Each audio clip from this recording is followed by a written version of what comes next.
कैसे हैं मेरे प्रिय छात्र, अच्छे हैं ना। चलो आज हम अब पुनरावर्तन कर लेते हैं। तो इन शब्दों को शब्दकोश के क्रम में लिखिए, बराबर है। तो यहाँ पर आपको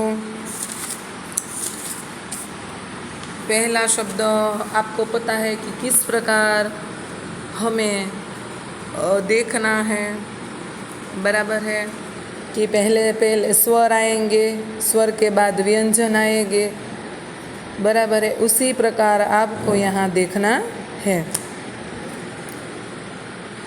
तो आकाश पहला शब्द आएगा, उसके बाद गुरु, उसके बाद थोड़ा, उसके बाद निशा, पेट, उसके बाद पेट, उसके बाद फल, उसके बाद राष्ट्रभाषा, उसके बाद समीक्षा और उसके बाद सूर्य।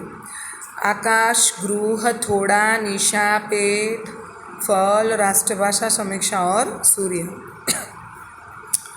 निम्नलिखित शब्दों के वचन परिवर्तन करके वाक्य में प्रयोग कीजिए। दूसरा प्रश्न है, तो यहाँ पर हम कह सकते हैं कि मूर्ति, तो उसका वचन परिवर्तन होगा मूर्तियाँ। मैंने दुकान में एक सुंदर मूर्ति देखी। मैंने दुकान में सुंदर मूर्तियाँ देखी। दोनों शब्दों में आपको वाक्य बनाना है। दूसरा प्रश्न है दिशा, तो दिशा है सूर्य का उदय हमेशा पूर्व दिशा में होता है। चारों दिशाएं गुंजन करने लगी। तीसरा है कहानी, कहानियाँ। मेरे दादा ने आज परियों की कहानी सुनाई, बराबर। अब कहानियाँ, उसका मेरी दादी बहुत अच्छी अच्छी कहानियाँ सुनाती है। चौथा प्रश्न है गमला, तो गमला એટલે कुंडू। मैंने मित्र के घर में एक गमला देखा। बगीचे में बहुत सुंदर फूलों वाले गमले थे। प्रश्न नंबर 3 है, अब निम्नलिखित शब्दों में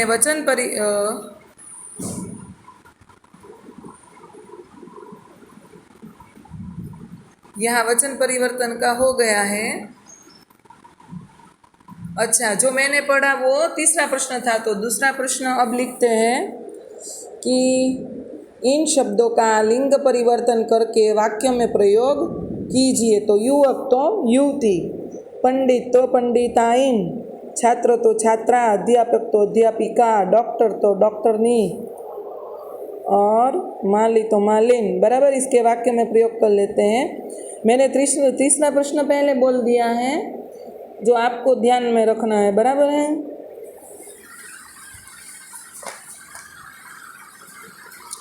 चलो, अब युवक तो युवती। दुष्यंत एक बहादुर युवक था। युवती, दुष्यंत ने एक सुंदर युवती से शादी की। दूसरा पंडित तो पंडिताइन, ज़्यादातर पंडित ही पूजा पाठ करवाता है। पंडिताइन, हमारे गांव में पंडिताइन पूजा पाठ नहीं करवाती। तीसरा है छात्र और छात्रा। मेरी कक्षा में 20 छात्र है। छात्रा, मेरी कक्षा में छात्रा ज़्यादा है। चौथा अध्यापक और अध्यापिका, मेरे अध्यापक पढ़ाते समय हमेशा कंप्यूटर का उपयोग करते हैं। मेरी अध्यापिका हमेशा विविध प्रवृत्तियों द्वारा हमें पढ़ाती है। डॉक्टर और डॉक्टरनी, मुझे डॉक्टर ने बड़े प्यार से पूछा, बेटा तुम्हारा नाम क्या है। डॉक्टर की गैरहाजिरी में डॉक्टरनी ने दवाई दी। छठा माली और मालिने, तो माली बगीचे को संवारता है और माली के काम में हाथ बटाती है।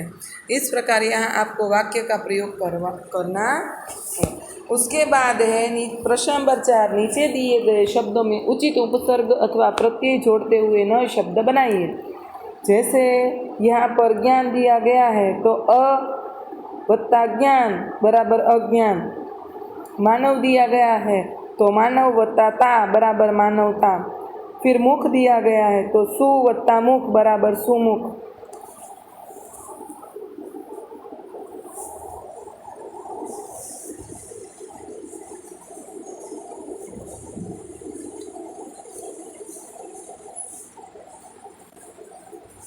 उसके बाद है हाजिर, तो गैर वत्ता हाजिर बराबर गैर हाजिर।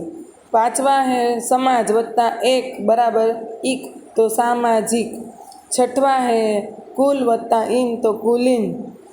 सातवा है अ वत्ता हिंसा बराबर अहिंसा।